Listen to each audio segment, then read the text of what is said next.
Good morning Namra. Good morning.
Good morning Kajal Verma.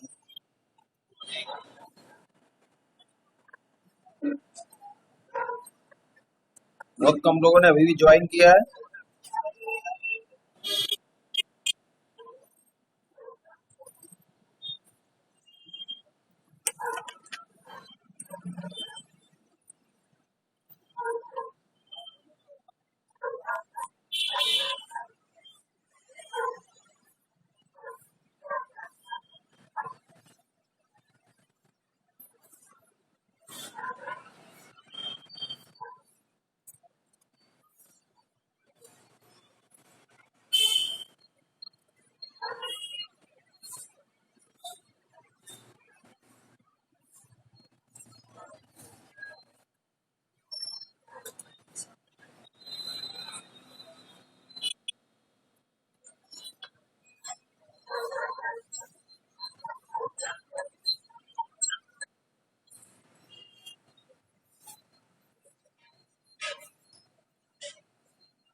देखिए screen share कर रहा हूँ, एक हो रही है।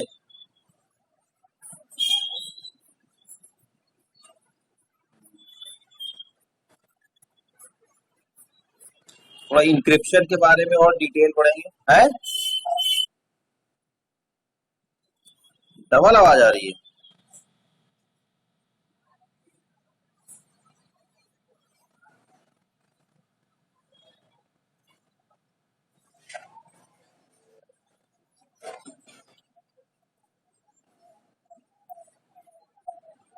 अब देखिए स्क्रीन शेयर हो रही है।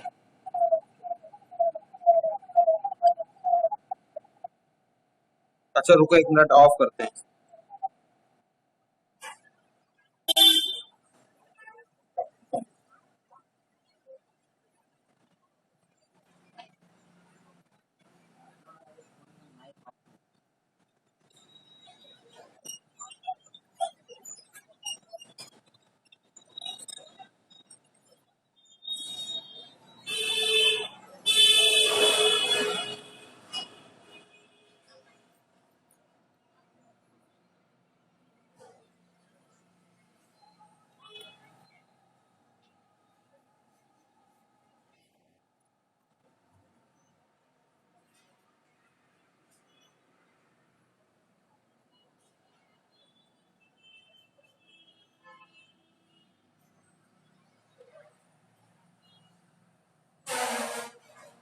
अब ठीक है।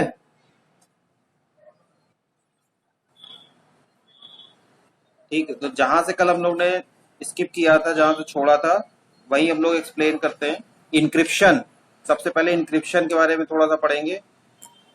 और इसमें कुछ मुझे मैटर मिला हुआ है, इसलिए मैंने इस पीपीटी को चूज किया हुआ है। और बाकी अपना ट्रेडिशनल वे अपना यूज करेंगे जब हम ऑथेंटिकेशन और कंप्रेशन के बारे में डिस्कस करेंगे। सो yesterday I told about the encryption. What do you mean by encryption? What is the role of decryption? तो काजल वर्मा इंक्रिप्शन बताएंगे क्या होता है, इंक्रिप्शन से क्या समझती हैं, क्या होता है इंक्रिप्शन का मतलब। इनक्रिप्शन का मतलब सिक्योरिटी होता है।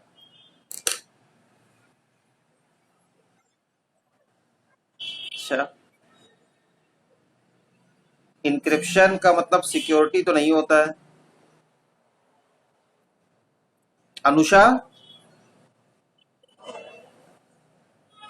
अनुषा कल absent थी। अच्छा, इनक्रिप्शन क्या होता है? वैसे इनक्रिप्शन से मतलब क्या समझती?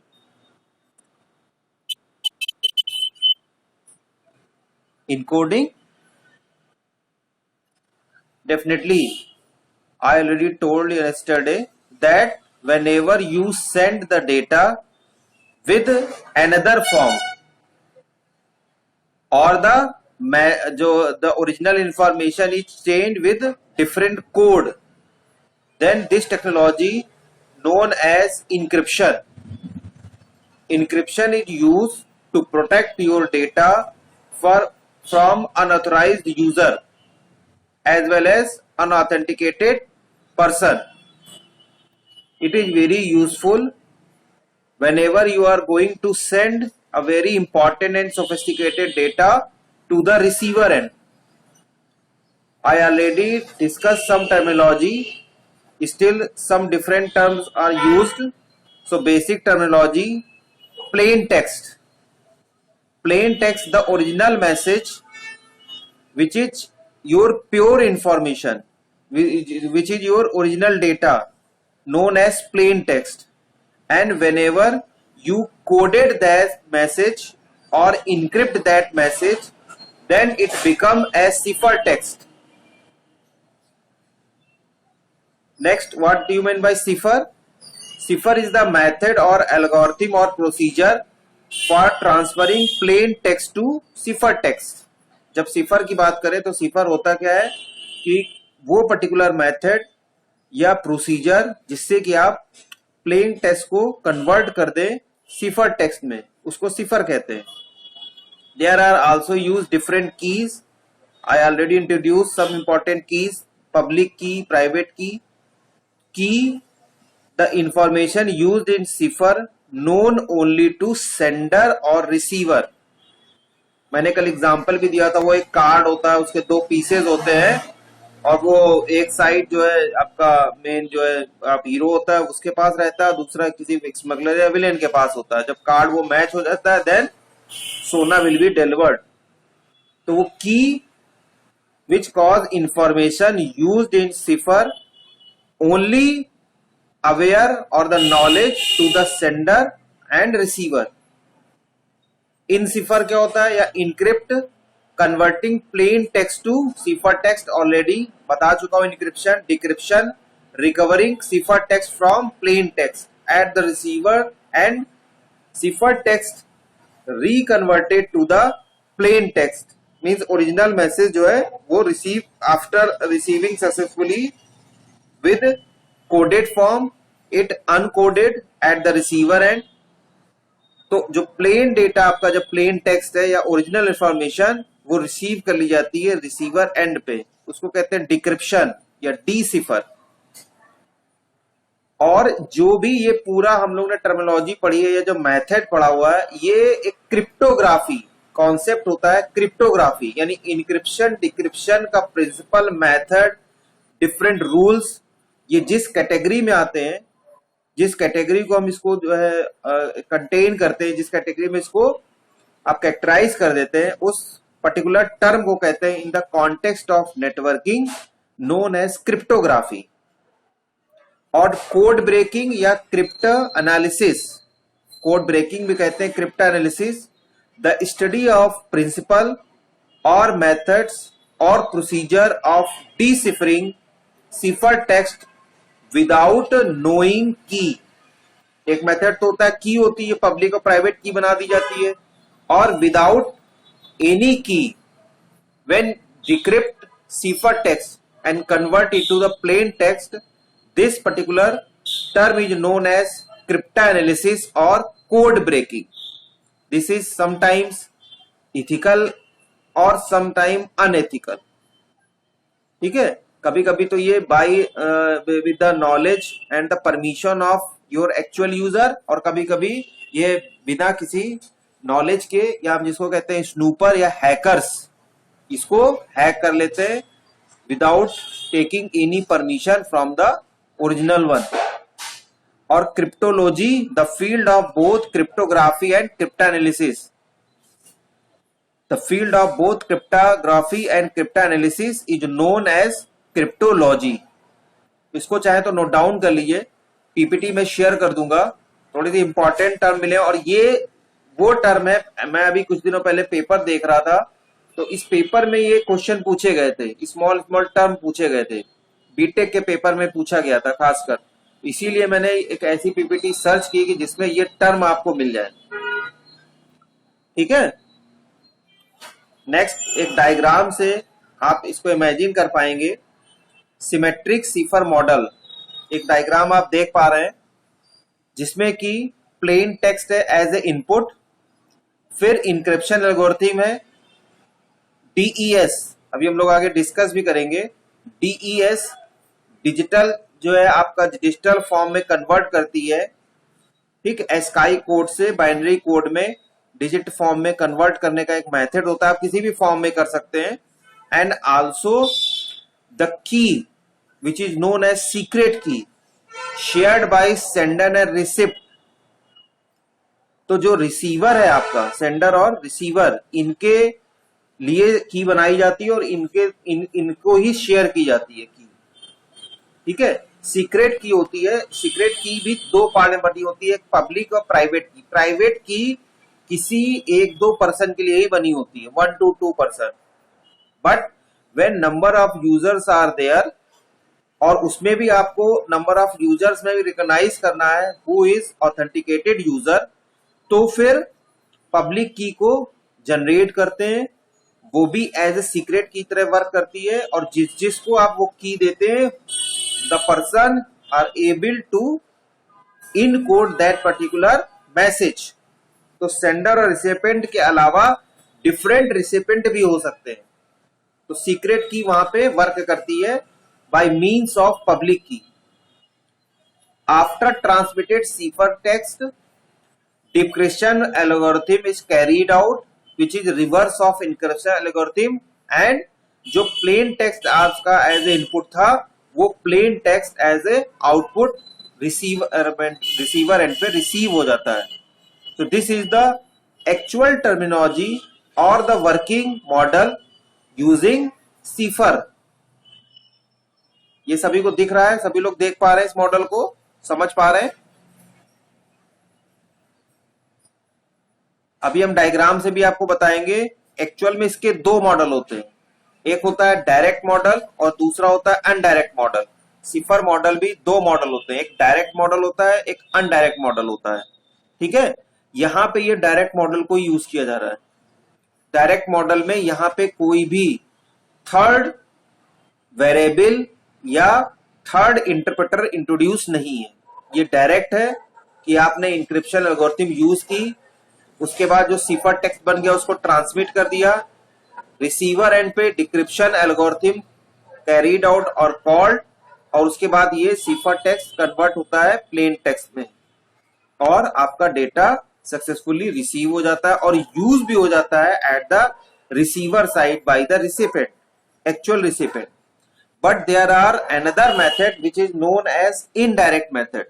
इनडायरेक्ट मेथड में there are different converter are used. Suppose you are send any data which is in your ASCII form, तो सेंडर के थ्रू ASCII फॉर्मेट में डेटा सेंड किया जाता है, तो वहां पे एक ASCII स्टैंडर्ड कन्वर्टर यूज होता है, ASCII स्टैंडर्ड कन्वर्टर यूज होता है।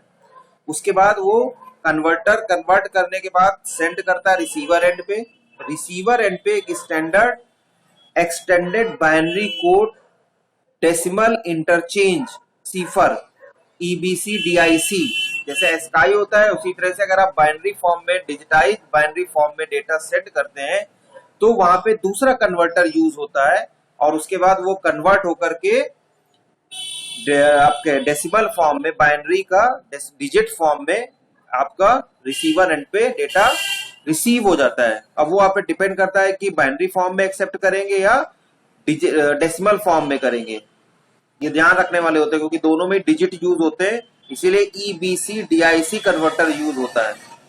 Extended binary code decimal interchange cipher, EBC DIC converter use होता है और उसके थ्रू रिसीवर एंड पे डेटा आपका कन्वर्ट हो जाता है। तो जहां पे स्पेसिफिक कन्वर्टर यूज होते हैं, स्टैंडर्ड कन्वर्टर यूज होते हैं, that is known as indirect method. This is direct method जिसमें डायरेक्टली आप एल्गोरिथम को यूज करके सिफर टेक्स्ट में कन्वर्ट कर देते हैं। उसके बाद डिक्रिप्शन एल्गोरिथम को यूज करके reverse procedure called out of encryption और प्लेन टेक्स्ट में डेटा कन्वर्ट हो जाता है। और दूसरी साइड कन्वर्टर यूज करते हैं अगर, तो वो इनडायरेक्ट मेथड आपका यूज होता है या इनडायरेक्ट मेथड कहलाता है।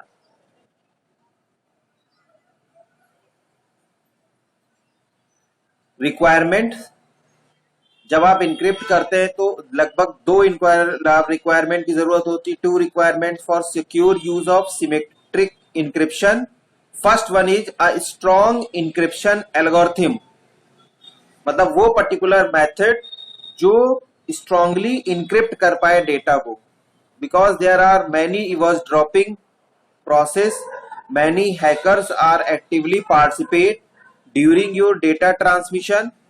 बहुत एक्टिवली पार्टिसिपेशन होता है और वो अनऑथराइज्ड तरीके से आपका डेटा एक्सेस कर सकते हैं। तो एक स्ट्रॉन्ग इंक्रिप्शन एल्गोरिथम आप यूज करें, जो भी मेथड आप यूज करें वो स्ट्रॉन्ग हो। अभी आपको 2-3 हम मेथड बताएंगे, ठीक है। उसमें मोनो अल्फाबेटिक है, पॉली अल्फाबेटिक है, ट्रांसपोजिशनल है, डिफरेंट मेथड्स होते हैं जिसके थ्रू आप अपने डेटा को इंक्रिप्ट करते हैं।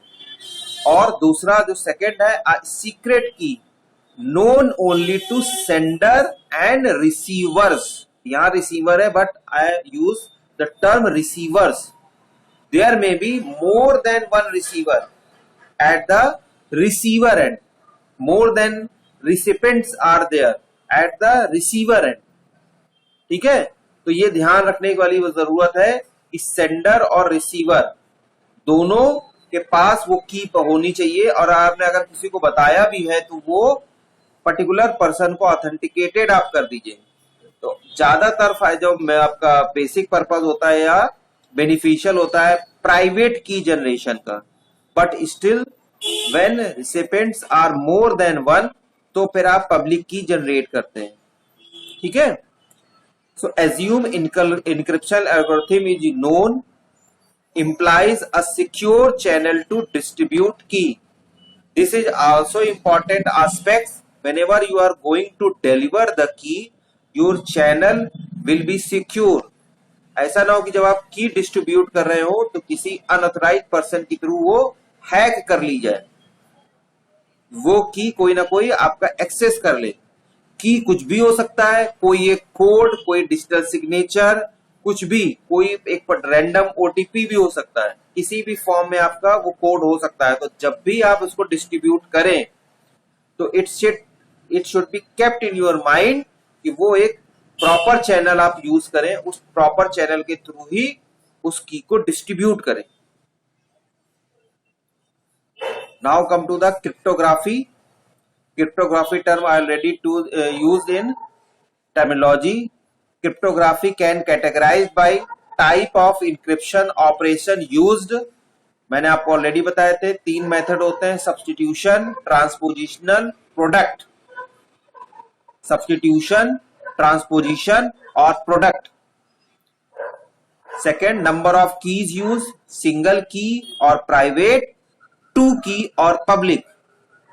दोनों मैंने आपको ऑलरेडी भी बताया कि जब आपके रिसिपेंट ओनली 1 होते हैं तो आप कोशिश करिए उसको प्राइवेट बनाइए, और जब रिसिपेंट्स और रिसीवर्स आर मोर देन 1 तब आप उसको पब्लिकली बनाइए, पब्लिक की बनाइए और उस पर भी डिफरेंट प्रोटोकॉल इंपोज कर दीजिए और डिफरेंट लेवल पे भी उसको चेक करते रहिए कि किसी भी कंडीशन में कोई अनऑथराइज्ड पर्सन यूज कर ना ले। बहुत ऐसी वेबसाइट्स होती हैं या बहुत ऐसे सर्विस प्रोवाइडर होते हैं जो कि आपको पासवर्ड अलॉट करने के बाद भी रन टाइम पे ओटीपी, ठीक है, ओटीपी जनरेट करके आपको इंश्योर करते हैं कि you are the right user. Different different mode में, और उसका सेशन भी बनाते हैं। ये नहीं कि वो इंडेफिनिट वेट के लिए हो गया, ओटीपी भी इंडेफिनिट वेट के लिए नहीं होता है, वो सेशन अलॉट कर देते हैं। उस पर्टिकुलर सेशन में ही वो आपकी पर्टिकुलर कोड, पासवर्ड या की एक्टिवेट होगी, कोई दूसरा उसको उस पर्टिकुलर टाइम पे यूज नहीं कर पाएगा। आप सभी ने इस चीज को ध्यान दिया होगा, बैंकिंग में जब भी ओटीपी बना होता है तो वो बताते हैं, बाकायदा प्रोसीजर रहता है कि ये पर्टिकुलर की और code will valid up to the only 10 minutes, 5 minutes, ठीक, 15 मिनट्स, बस इससे ज्यादा नहीं टाइम देते हैं। और third, way in which plane text is processed. तो cryptography categorize three main important aspects: type of encryption operation used, number of keys used, way in which plain text is processed in the block form or in the stream form. Types of cryptanalytic attacks. जब क्रिप्टोएनालिटिक की बात करते हैं तो different type के attacks हो सकते हैं। पहला, cipher text only, means the person can hack or attack known algorithm. Ciphertext statistical can identify plain text, या तो एल्गोरिथम पे डायरेक्ट अटैक करे या जो सिफर टेक्स्ट है उसके थ्रू स्टैटिकल फॉर्म पे, क्योंकि डिफरेंट टेबल बनेगी, या केवल प्लेन टेक्स्ट को भी अटैक कर सकता है। और जब प्लेन टेक्स्ट करेगा और साथ ही साथ उसको एक बार प्लेन टेक्स्ट अटैक करेगा और उसके बाद उसको पैटर्न पता चल जाएगा, अभी हम आपके साथ पैटर्न डिस्कस करेंगे, तो उस पैटर्न के थ्रू वो सिफर टेक्स्ट को भी एक्सेस कर लेगा और जो उसका मेन पर्पस है वो उसको अचीव कर लेगा। Second, known plain text, know और suspect plain text and cipher text to attack cipher, chosen plain text, select plain text and obtain cipher text to attack cipher। Plain text को check करके या attack करके या capture करके, मैंने आपको already बताया कि पहले ही पॉइंट में कि सिफर टेक्स्ट की कोड को भी वो जान लेगा, पहचान लेगा। Chosen cipher text, select cipher text and obtain plain text to attack cipher, इसके थ्रू भी एक मेथड हो सकता है। या chosen text, select either plain text और सिफर टेक्स्ट टू इनक्रिप्ट और डिक्रिप्ट टू अटैक सिफर, या सिर्फ टेक्स्ट को ही कर पाएगा, टेक्स्ट फॉर्म में भी वो डेटा अटैक कर सकता है और उसके थ्रू प्लेन टेक्स्ट को कॉन्फ़िगर कर सकता है। ये डिफरेंट मेथड ऑफ अटैकिंग हो सकते हैं, ठीक है। या तो प्लेन टेक्स्ट को कर ले, या प्लेन टेक्स्ट को चूज कर ले, या उसको पता चल जाए चूज करके तब उसको हैक कर ले, या सिफर टेक्स्ट को अटैक कर ले, या सिर्फ टेक्स्ट को ही अटैक कर ले और उसके बाद उसको इनक्रिप्ट या डिक्रिप्ट करके सिफर टेक्स्ट को अटैक करके ओरिजिनल मैसेज तक पहुंचा जा सकता है। These are the different methods by which attacks can be possible in context of cryptanalytics.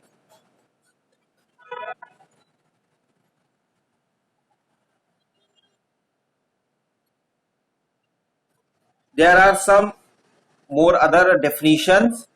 First है अनकंडीशनल। जब आप सिक्योरिटी की बात करते हैं, अनकंडीशनल सिक्योरिटी, अनकंडीशनल सिक्योरिटी का मतलब no matter how much computer power is available, the cipher can not be broken since the cipher text provides insufficient information to uniquely determine the corresponding plain text. Means ये कोई मतलब नहीं है कि आपने security provide करेंगे या आप उसमें डिफरेंट कोड लगाएंगे then only this process will be carried out, ठीक है। अनकंडीशनल सिक्योरिटी का मतलब ये हुआ कि आपको ऑलरेडी सिक्योर करना ही करना है। अगर आप प्लेन टेक्स्ट भी भेज रहे हैं तब भी जितनी भी सिक्योरिटी सिफर टेक्स्ट के लिए है उतनी प्लेन टेक्स्ट के लिए भी होनी चाहिए, ठीक। ये जरूरी नहीं है कि जब भी आप सिफर टेक्स्ट लगाएं तभी उसको सिक्योर करें, जो नंबर ऑफ आपने चेक पॉइंट्स लगाए तभी वो एक्टिवेट हो। अनकंडीशनल सिक्योरिटी का मतलब ये हुआ कि जो भी कैपेसिटी ऑफ योर सिस्टम और computer system should be activate every time. कभी कभी ऐसा भी होता है कि जब उनको लगता है हैकर्स को कि ये ऑर्डिनरी डेटा आप सेंड कर रहे हैं, उस समय भी वो उस पैटर्न को या आपके जो मोड ऑफ कंडक्शन है उसको भी कैप्चर कर लेते हैं। तो जब आप सिफर टेस्ट के थ्रू डेटा भेजते हैं तो वो उनको काफी आसान होता है टू कैप्चर योर पैटर्न। आप अगर ध्यान रखिए कि जब भी आप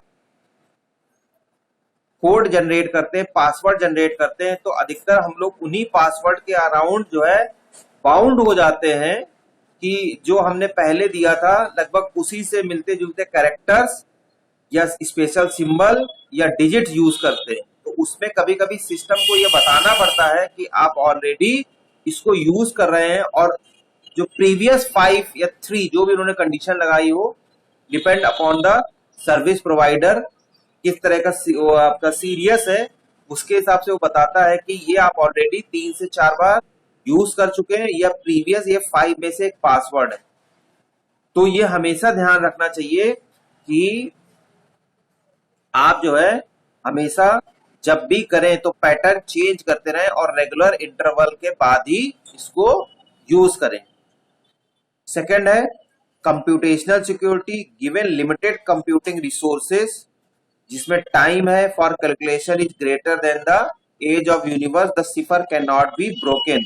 टाइम बाउंड, देखिए जब भी आप सेशन की बात करेंगे, सेशन की जब बात करेंगे तो session plays an important role to secure your conversation और ट्रांसमिशन। देखिए जब भी कहीं कोई ब्रेकिंग होती है या कोई आपका हैकर्स अटैक करने की कोशिश करता है तो उसको कुछ टाइम चाहिए होता है। आप उसको वो पर्टिकुलर टाइम मत दीजिए। मतलब आप इतना जो है जब भी आप सेशन अलॉट करें तो ये ध्यान रखें कि already receiver should be aware that he or she have limited amount of time to capture the data and secure data at the receiver end। ये ना हो कि उसके पास पड़ा रहे, इंडेफिनिट वेट तक आप इंतजार करते रहे एक्नॉलेजमेंट का और उसके बीच में कोई भी थर्ड पर्सन आकर के एक्सेस कर ले। तो जब भी आप सेशन अलॉट करें it should be kept in mind कि वो बहुत बड़ा सेशन ना हो और हमेशा ये ध्यान रखिए कि आपने ऑलरेडी वो टाइम बता दिया है at the receiver to the recipient कि इस पर्टिकुलर मोमेंट ऑफ टाइम में अपना काम खत्म कर दे।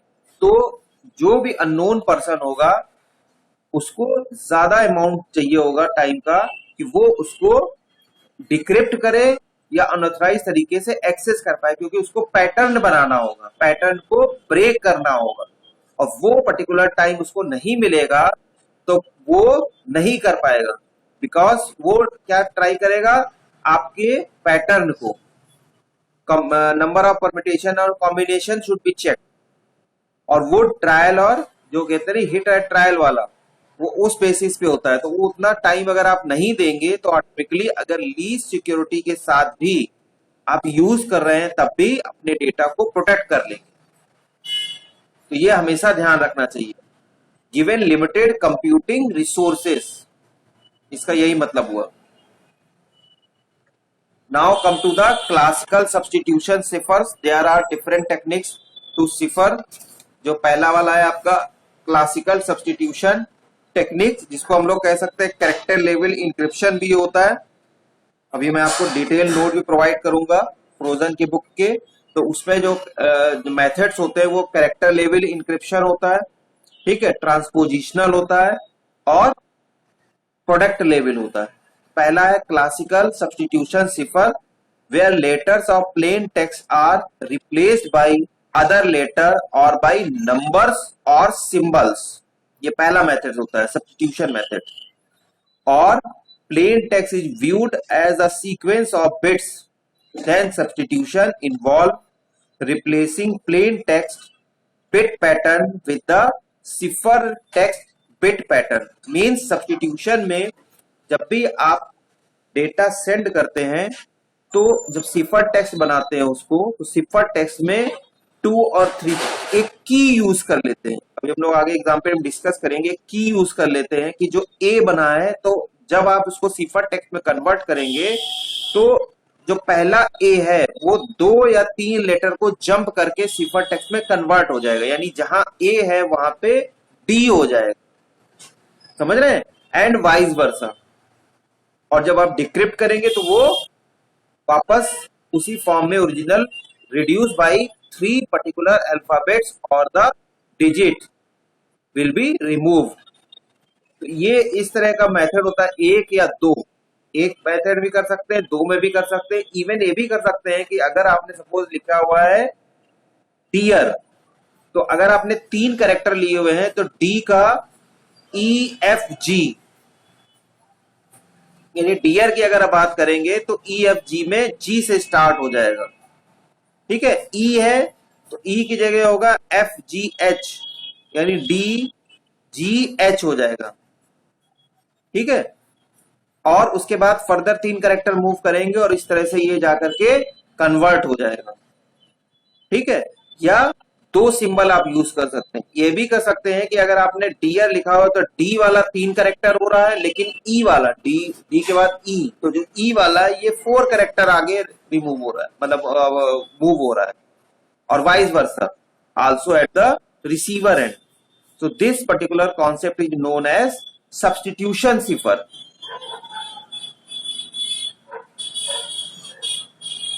It is also known as Caesar cipher. जो जूलियस सीजर आपने पढ़ा है तो सीजर सिफर इसको बोलते हैं, by the name of Julius Caesar और the using concept of Julius scissor.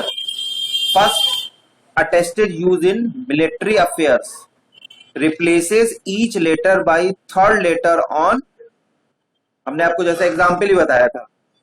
ठीक है, तो जैसे ही यहां लिखा हुआ है example, meet me after the toga party, तो मीट यानी एम, एम के बाद होता है NOP,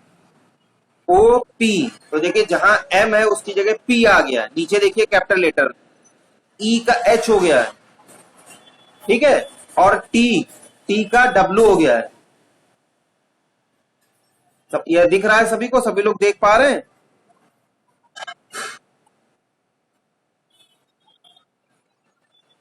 आवाज नहीं आ रही है? एग्जाम्पल सभी लोग देख रहे हैं? हाँ, तो देखिए जो एम है, मैंने आपको बताया 2 या 3 कैरेक्टर्स आप बढ़ा देते हैं, इनको मूव कर देते हैं। तो जो एम है मीट, मीट का एम है, तो एम के बाद 3 कैरेक्टर आप जोड़िए, MNOP, थर्ड कैरेक्टर पी हो गया, ई के बाद होता है FGH, H आ गया। ठीक है, और टी का मतलब होता है, टी का जो थर्ड, टी के बाद थर्ड करेक्टर होगा RSTUVW, यानी UVW, थर्ड करेक्टर आपका W हो गया। उसी तरह से मी का मतलब PH, ए का थर्ड करेक्टर, ए के बाद थर्ड करेक्टर D है, एफ के बाद आई है, टी के बाद फिर से W है, ई के बाद H है, और आर के बाद U है। तो जब आप ये प्लेन टेक्स्ट है, meet me after the toga party, और इसके बाद PHHW, PH DIWHU, WKH, WRJDSDU, WB, यानी ये जो है सिफर टेक्स्ट में कन्वर्ट हो गया। देखिए बस आपको सिर्फ पैटर्न पता होना चाहिए, ये सब क्वेश्चन नहीं आएगा ना इस तरह से कोई भी आपका कोई न्यूमेरिकल क्वेश्चन आने वाला है, but you should aware about the encryption. So whenever you are going to form your answer या frame your answer with the help of any example, तो ये एग्जाम्पल एकदम आपके लिए फिट बैठेगा। इसीलिए मैंने इस पर्टिकुलर टर्म को यूज किया, इस स्लाइड को लिया कि आपको थोड़ा सा ये पता चल जाए कि आंसर को फ्रेम कैसे करना है, वो किस जो लैंग्वेज है उसके अलावा कैसे फ्रेम करना है। तो ये थोड़ा थोड़ा इंफॉर्मेशन या जो की टर्म है ये यूजफुल हो गया आपके लिए। ठीक है, ये वाला सभी को समझ में आ गया होगा, ये मेथड सभी को समझ में आया? किसी को कोई दिक्कत हो तो पूछ सकता है।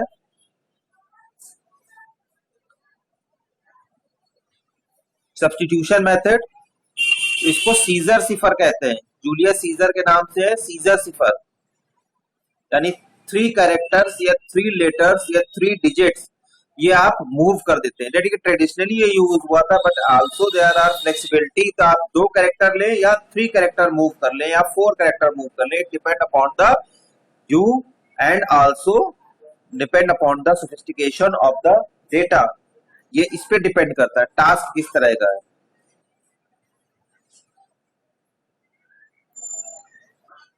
ये एक और एग्जाम्पल आपको दिखाया जा रहा है, ठीक है।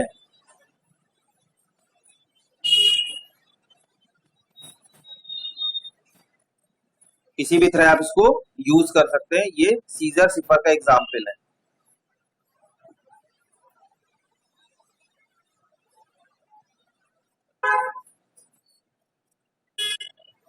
Now come to the substitution types. There are different substitution types available. पहला होता है मोनो अल्फाबेटिक, दूसरा होता है पॉली अल्फाबेटिक। मोनो अल्फाबेटिक और पॉली अल्फाबेटिक दोनों तरह से आप इसको यूज कर सकते हैं। मोनो वाला मैंने आपको ऑलरेडी बताया, rather than just shifting the alphabet could shuffle jumble the letter arbitrarily, each plain text letter mapped to a different random cipher text letter. ये जो मैंने आपको पहले वाला एग्जाम्पल बताया था, this is known as monoalphabetic cipher. Monoalphabetic का मतलब अगर आपने एक बार पैटर्न सेट कर दिया, मोनो मतलब एक, यानी 3 लेटर्स का जो हमने आपको एग्जाम्पल दिया था, ये देखिए प्रीवियस वाला, अगर आप देख पा रहे होंगे, meet me after the toga party, जिसमें हमने बताया था कि each letter will be replaced by third letter. Third letter जो भी कमिंग थर्ड लेटर है उससे वो रिप्लेस हो जाएगा। तो ये एक मोनो अल्फाबेटिक पैटर्न हो गया, जिसमें आपने एक स्ट्रेटजी बना ली कि आप 3 लेटर के बाद ही इसको शफल कर देंगे। लेकिन इसमें भी हो सकता है कि जो आपका स्नूपर है या हैकर्स है वो एक्सेस कर सकता है, पैटर्न पता कर सकता है। आप में से बहुत सारे लोगों ने अगर रीजनिंग पढ़ी होगी तो रीजनिंग में भी आप पैटर्न ही पता करते हैं, पैटर्न आपको पता चल जाता है तो आप जो सीरीज है उसके नेक्स्ट नंबर को जान पाते हैं। और अगर आपने टाइम भी बहुत ज्यादा दे दिया तो वो इजिली रिकॉग्नाइज हो जाएगा और किसी भी अनऑथराइज्ड यूजर के थ्रू एक्सेस हो सकता है। सेकेंड मेथड आपका जो होता है उसको हम कहते हैं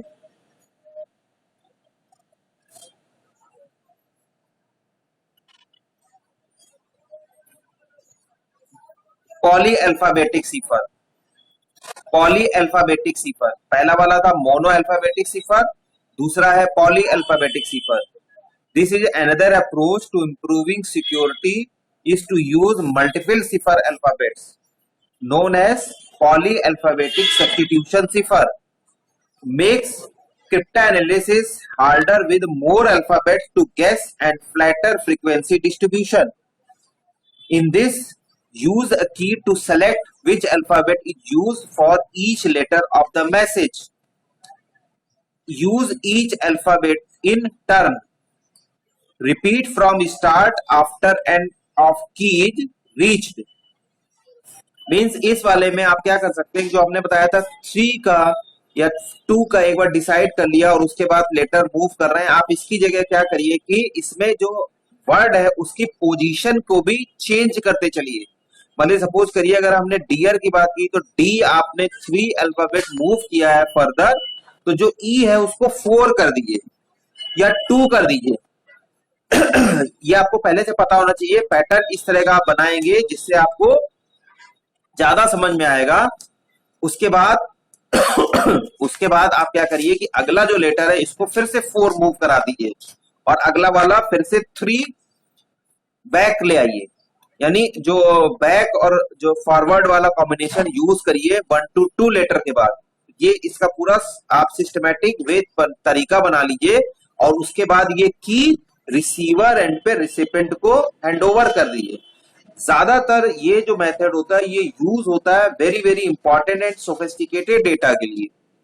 इसके थ्रू आप अपने पैटर्न को जिगजैग फॉर्म में फॉर्म कर लेते हैं और इसकी की को हैंडओवर कर देते हैं to the receiver and at the receiver side.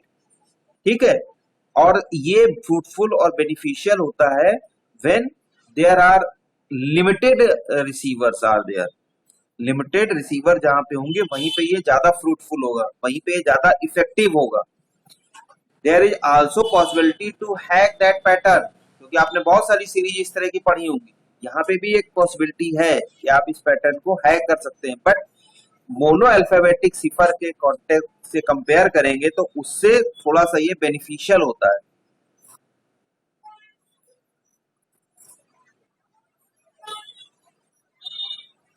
ठीक है।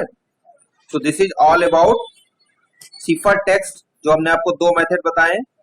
बाकी तो अब इसमें यहाँ पे कोई मतलब है नहीं, बहुत ज्यादा आउट ऑफ आपका कोर्स चला जा रहा है, क्योंकि एक आपका 6 सेमेस्टर में सब्जेक्ट है क्रिप्टोग्राफी, वहां पे ये आ जाएगा, बहुत ज्यादा इसमें है नहीं।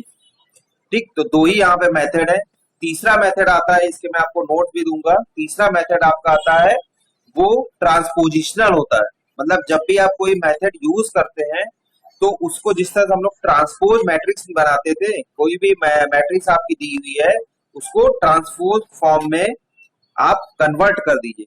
सेम जब भी आप कोई भी टेक्स्ट भेजिए उसकी वैल्यू को, अल्फाबेट की वैल्यू को वो डिजिट फॉर्म में कन्वर्ट कर लीजिए, और डिजिट फॉर्म में कन्वर्ट करने के बाद उसको ट्रांसपोज फॉर्म में तुरंत चेंज कर दीजिए, और उसको सिफर टेक्स्ट को यूज करते हुए रिसीवर साइड सेंड कर दीजिए। ये सभी को पता है बाय डिफॉल्ट, बहुत इसमें बहुत बड़ा कोई इंपॉर्टेंट ना एल्गोरिथम लगनी ना कोई की कॉन्सेप्ट लगना है। ए की वैल्यू 1 रखिए, अगर एरे के फॉर्म में रख रहे हैं तो 0 रखिए, और up to 25 whenever you are start from 0 और अप टू 26, क्योंकि ए से लेकर जेड तक के जो नंबर होते हैं वो 26 लेटर्स होते हैं, 26 अल्फाबेट होते हैं, तो उनकी वैल्यू भी या तो 0 to 25 रखिए या 1 to 26 रखिए। और उसके बाद जो भी आपका टेक्स्ट है उसको मैट्रिक्स फॉर्म में कन्वर्ट कर लीजिए। ठीक है, वो आप डिपेंड कर सकते हैं कि एंटर की के थ्रू, ये डिपेंड करता है कि आप उसको किस तरह से फॉर्म करते हैं। देखिए, there is no proper methods और द हायरार्की और द रूल कि आप उसको किस तरह से अरेंज करते हैं, क्योंकि जब आप ट्रांसपोजिशनल फॉर्म में करेंगे तो उसको आपको अरेंज करना होगा। कोशिश ये करिए कि रो और कॉलम में अपने टेक्स्ट को कन्वर्ट कर लीजिए। तो जब भी कोई एक वर्ड खत्म होता है फॉर द एंटायर सेंटेंस और द पैराग्राफ, तो उन वर्ड को कन्वर्ट कर लीजिए। अरे आशीष सुबह अटेंडेंस अभी नहीं ले रहे हैं, उन वर्ड को कन्वर्ट कर लीजिए एंटर फॉर्म में, रो फॉर्म में। एंटर जैसे ही आप प्रेस करेंगे वो रो फॉर्म में आपके कन्वर्ट होते चले जाएंगे। ठीक है, और उसके बाद कॉलम और रो में उनकी वैल्यू को रख लीजिए, और उसके बाद तुरंत उसका ट्रांसपोज निकाल दीजिए। ट्रांसपोज निकालने के बाद उसका पैटर्न रिसीवर को बता दीजिए और रिसीवर एंड पे सेंड कर दीजिए। तो this method is known as transpositional method या transpositional cipher. So this is all about cipher in context of encryption and decryption. Decryption same just आपका अपोजिट है, पैटर्न है इनक्रिप्शन का। इसमें किसी को कोई प्रॉब्लम है तो पूछ सकता है।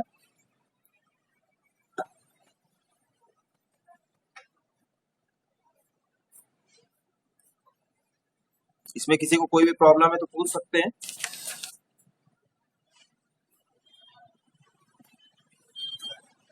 नेक्स्ट रोल है, हमने कंप्रेशन आपको बताया ही था, वो और डिस्क्राइब करेंगे। Authentication, authentication is the also important procedure by which you are able to understand how you can recognize the user is actual or genuine user. There are different methods which will be discussed in later, जिसमें कि आप कह सकते हैं digital signature है, face recognition system है, ठीक है, थंब इंप्रेशन है, बहुत सारे मेथड्स है जिसके थ्रू आप अपने यूजर को ऑथेंटिकेट कर सकते हैं।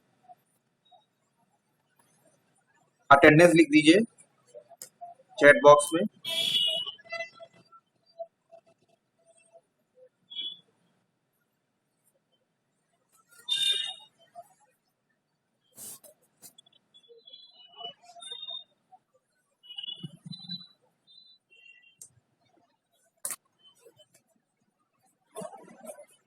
ये पीपीटी जो है वो मेन बेस है, क्रिप्टोग्राफिक कॉन्सेप्ट पूरा पूरा है, बट मैंने अपने पर्पस के लिए जो इंक्रिप्शन में हमारा जहां यूज हो रहा है उसको समझाने के लिए इस पीपीटी का कुछ पार्ट दिया है। मैं पूरी पीपीटी आपको शेयर करूंगा, लेकिन आप उसमें वही पार्ट यूज करेंगे जो कि हमने डिस्कस किया हुआ है, ये ध्यान रखिएगा। ओके, सभी लोग ये जरूर ध्यान रखिएगा। इसके लिए आपको जरूरत पड़ेगी वीडियो लेक्चर की। वीडियो लेक्चर अपलोड कर देंगे। वीडियो लेक्चर देखने के बाद, सुनने के बाद या कहीं नोट कर लीजिए क्या क्या हमें पढ़ना है, क्या क्या हमें देखना है, क्योंकि इसमें बहुत वास्ट टॉपिक है। लेकिन हमको इंक्रिप्शन, सिर्फ इंक्रिप्शन नहीं, हमें प्रेजेंटेशन लेयर की सारी रिस्पॉन्सिबिलिटी को डिस्कस कर तो सिर्फ इंक्रिप्शन नहीं आएगा, प्रेजेंटेशन लेयर की all responsibility should be discuss there, जिसमें ट्रांसलेशन है, ट्रांसलेशन मैंने कल आपको बताया था, फिर आपका ये ट्रांसलेशन वाला इंक्रिप्शन है, ऑथेंटिकेशन है एंड कंप्रेशन है। चारों आपको मेथड्स या रिस्पॉन्सिबिलिटी बतानी है।